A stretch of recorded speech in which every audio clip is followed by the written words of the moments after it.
Hey everybody, it's Mike here from The Art of Guitar. I'm back with another episode, episode 6 of Fix This Band. And today we have something a little bit different. You know, I've been getting some comments from people from the other episodes, and they're saying, why don't you choose a band that's not so beyond help, you know? And that's their opinion. Obviously, I thought these bands that I chose could be helped, and that was a big reason why I chose bands that seemed like they're really struggling. So that if a band like that can get to a decent level, I want that to give a lot of people hope that no matter where they're at, level-wise, they can always improve and get to a decent place. Well, I kind of laughed when I read their comments because I thought, you know, if I keep doing this series, eventually I'm going to be hitting bands of all levels. So today I'm actually doing a higher level band. This is a band that I would consider good, and I think with a little bit of help, they could get very good really quick, and who knows, maybe even great over time. A few things caught my eye. You know, I was just kind of scrolling through Facebook, and I saw a video clip of a band. I could only see the video. I couldn't hear it because it was muted. But I saw that they were called The Breeze, and I actually used to be in a country band called The Western Breeze. I also saw from the title under the video that the band was playing Twisted Sister's We're Not Gonna Take It. It's like one of those rock anthems that I grew up with and I just love. And I also noticed that there was a female lead singer, and she seemed to have some really good stage presence. And I thought, okay, I gotta listen to this group and see what they're all about. And when I listened to their music, I thought they're the perfect candidates for that category of a good band that with a little bit of help can get to much higher places. You'll probably notice when she talks that she has a particular accent. And at first I thought maybe they were like a Swedish band or something, but it turns out they're Swiss. So I don't know a whole bunch about Switzerland. I know they have great, you know, chocolate, cheese, watches, army knives, and bank accounts, and that's all I really know. So I'm really sorry about my shallow knowledge about Switzerland. But it's good to keep that in mind when you watch this video, because you're going to notice that accent, like I said, and it's kind of endearing in a way. I really love the way it sounds in the song itself. So let's get started. I'm excited. All right, I can tell right away that they have a pretty cool setup. I don't know where they're playing, if it's a bar, a venue of some kind, but it looks like a pretty legit place. You know when they have rugs on the ground like that they actually care about the performers. That's something a lot of clubs kind of overlook. You know, if you're on stage for hours, sometimes you can get a little bit sore if you're on a hard surface the whole time. Also, the sound reflects off a hard floor kind of badly. Sometimes it can echo in a bad way or reverberate in a bad way. So the rugs kind of pick up the sound and absorb it. So it's a really good idea to have on stage. What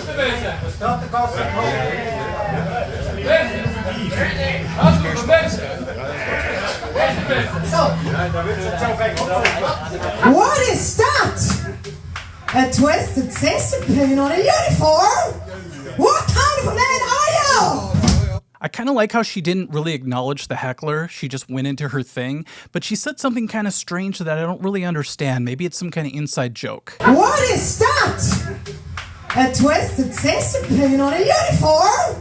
What kind of a man are you? Anyway, the drummer did a really pro move. Instead of letting there be a space for like awkward silence, he launched right into the drum beat, the intro.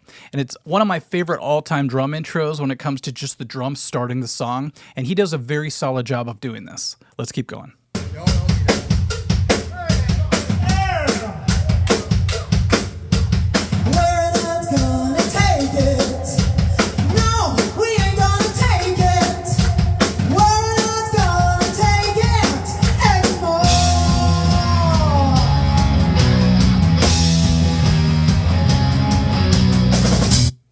Couple things I noticed right off the bat. The walk down part would sound so much better if one of the guitar players would do this,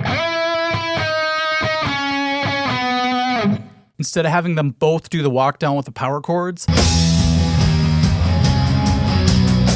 Whenever you have two guitarists like this, it's really great to be able to break up the parts to kind of change it up and give it some more depth, some more dynamics, instead of just miming each other, mimicking each other to really, you know, just kind of defeats the purpose of having the two guitars sometimes. Whenever you have a song where the vocals come in before an instrument comes in, I'm not talking about the drums here, but I'm talking about a melodic instrument, you run the risk of the singer being off key. So she does a great job coming in real confident, but when the rest of the band comes in, do you notice that she's off? We're not gonna take it anymore. And so what could have helped is if somebody in the band could have given her a reference note. For example, maybe even the first note that she's supposed to sing in the song. So they could have went like this. just real quick so she can start the song with that note. Everything would have been fine. It's nice when you play guitar and you're a singer because you can give yourself those reference tones, but when you're only holding a microphone, you're kind of left out to dry. Let's get to the verse. Wake up, they're right, choose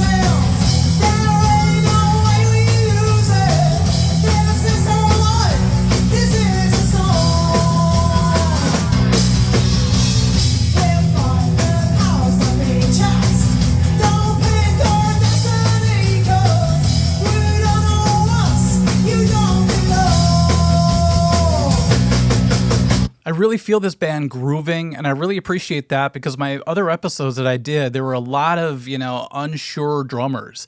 A lot of people that weren't really keeping a tight groove. The band just fell apart usually. But in this band, they're all together, and you could feel it. It makes you want to move, not just your body, but like your spirit too. You feel good when you hear it.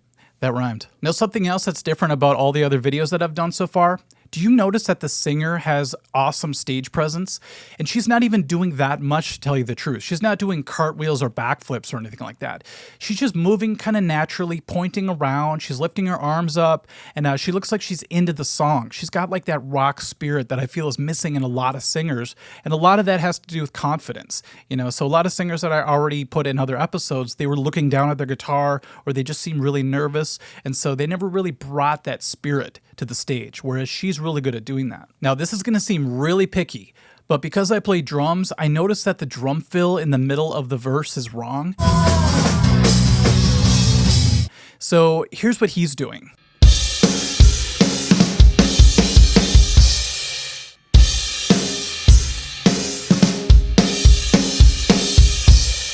But the actual drum fill for this part, you're supposed to hit the crashes with the kick drums. And it sounds, like I said, very subtle, but it makes a big difference on how that part feels. So check this out.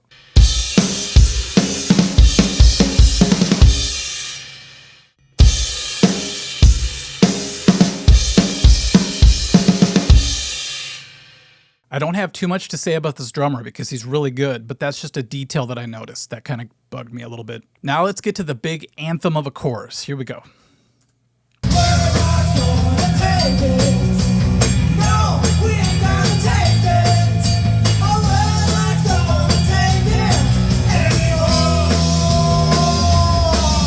Okay, there's a lot to say about this chorus, even though it sounds pretty good. First of all, the backup vocals, even though the guy on the left side of the stage is doing his best, he's sounding as big as he can, it really doesn't encompass the power that this chorus needs. If you listen to the actual recording, they're kind of pushed back in the mix a little bit, but you could hear a pretty big chorus of voices singing the chorus, so it sounds like the whole band is kind of shouting it. When you only have one person in the band singing backups for this song, it comes out really thin, and you're going to see that's going to come back to haunt them later on, before the second chorus especially. I see another microphone on the other side of the stage, and it would be really cool if the other guitarist or the bass player could come up and just, talk the part or anything. If they can't sing that high, sing an octave lower, or even shout it. But there has to be more space covered in the vocal area for a song like this. The guitar players and the bass player are not hitting the ands, the push hits for the chorus. It's very important, and they're missing it. They're playing on the one beat quite a bit. So here's what I see the guitar players doing.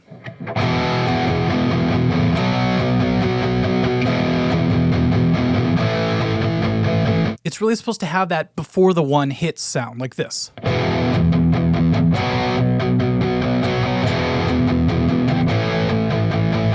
Also, one of the guitar players is supposed to go like this.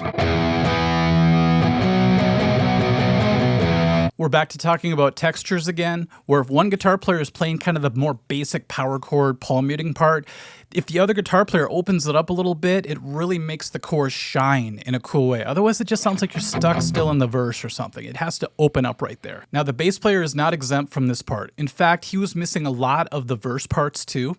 The chorus especially stands out to me because let me switch to the bass and I'll show you. He's doing something like this on the bass for the chorus.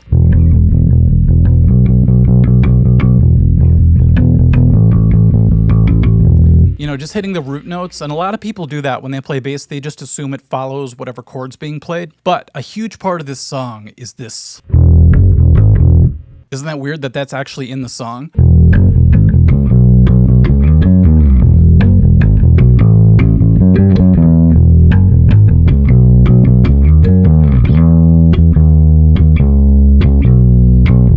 And that walk down? That's really important to hit 2 hits like that. He's kind of going, just doing the bare minimum. And I think if he picked it up and did some more of those notes, the song would really gel in a much better way. We're on to verse 2.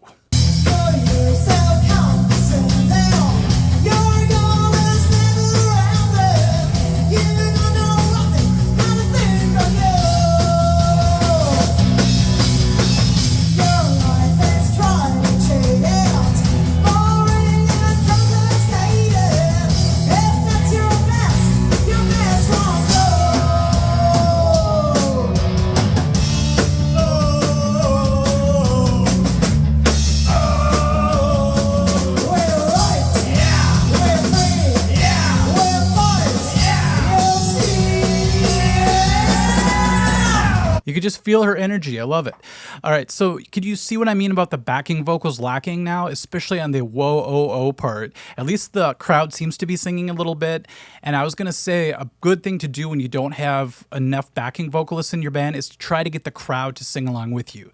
That could be kind of sad if there's only like 3 people in the audience, but it sounds like there's more than that here. And then on the yeah part, you got to get your whole band to just go yeah, even if it's in the air, you know, not even singing into a microphone, just to have that chanting feel that the song really requires. I love when she put her foot up on the monitor because that's a total rock star move, but I got a little bit nervous because I've seen this happen a lot where there's a monitor and they seem pretty stable, but if you've ever set up a monitor before, you know that they're angled in a really weird way. And sometimes if you put weight on them, they'll just tumble away from you sometimes. And that's really bad. I've seen it where people put their foot up on a monitor and it rolls away and it's almost like they do the front splits. It could be bad news sometimes. So watch out for that. If you ever want to put your foot on a monitor, kind of test it first. Do the little, soft shoeing it a little bit and then put it down. By the way, this band gets some points for having a cool backdrop as well as a kick drum logo. That's something a lot of bands just neglect because they assume, people are going to see our name maybe in the front door, or they're just going to ask people who we are, or we'll say our name when we're on stage. But people forget things really fast, especially if they're at a bar and they're drinking. So to get people to really remember who you are, a backdrop is a great idea, but at the very least, have the kick drum display your name or your logo or whatever. We're on to the next chorus, and then one of my favorite parts of the song, the solo. Here we go.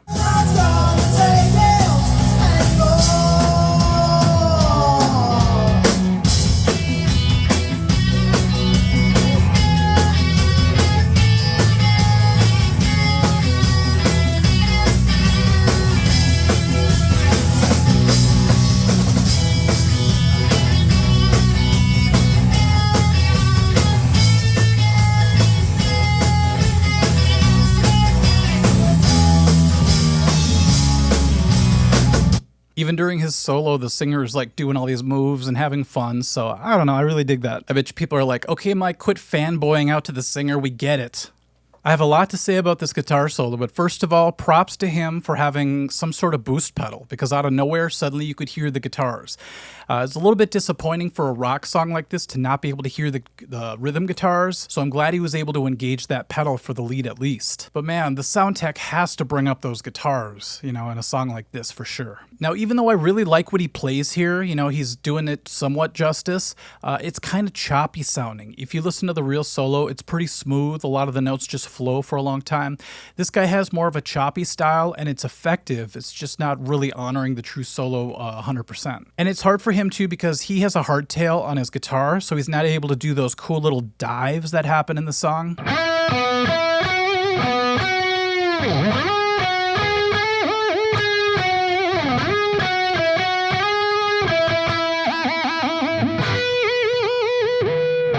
Now, another missed opportunity is that they didn't do the dueling guitar part, the dueling guitar lead, which sounds so awesome. There's actually, I think, 3 guitars in the recording, but the other guitar player could have just made this part shine if he would have done this part. It is a weird harmony, and what I did was I kind of consolidated the other 2 parts into one, but something like this.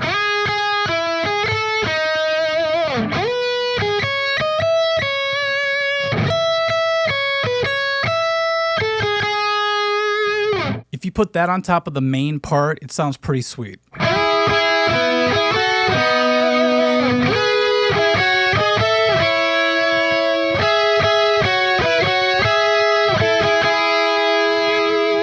Notice that whole time I didn't use the whammy bar because he doesn't have one, so it could have sounded like that live. But it's okay, let's keep moving on.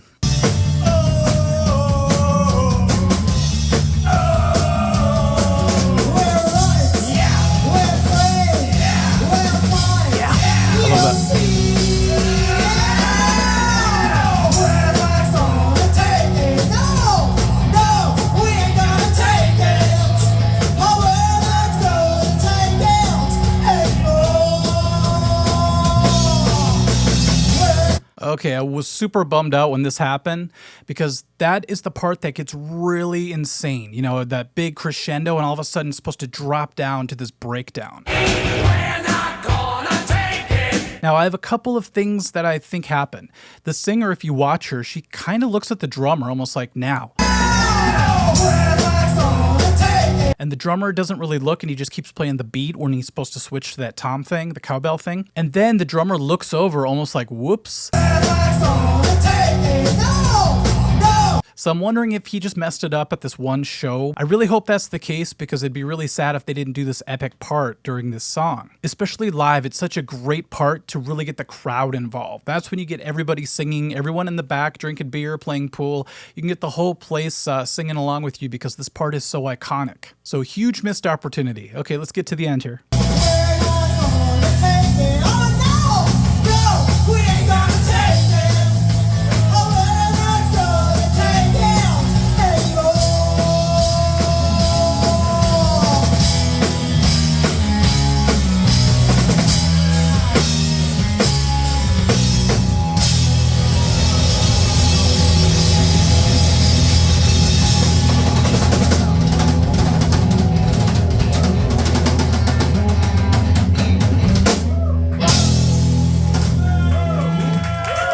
Every time my band ends a song in the key of E like that, I'm always tempted to go.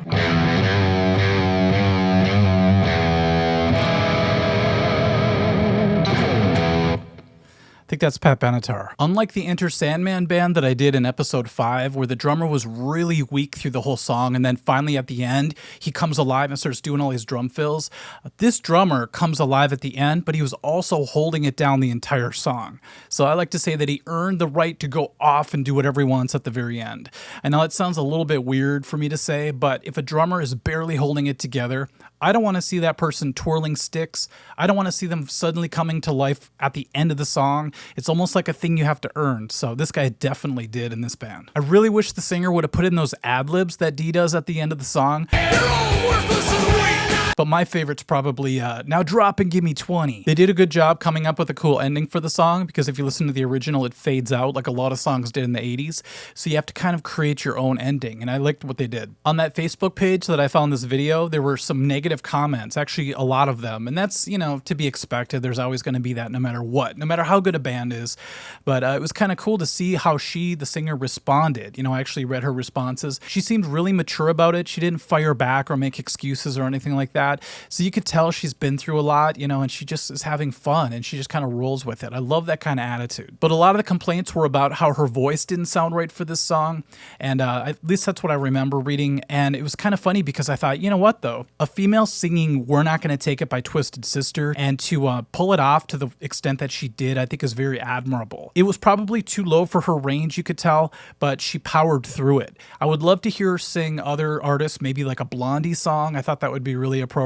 Or I can really picture her singing like The Warrior, like some Patti Smythe. I think that would be great for her vocal range. So if this band implemented more backing vocals, if they got the individual parts right, especially during the chorus, you know, where those push hits were, if the bass player played the actual bass line,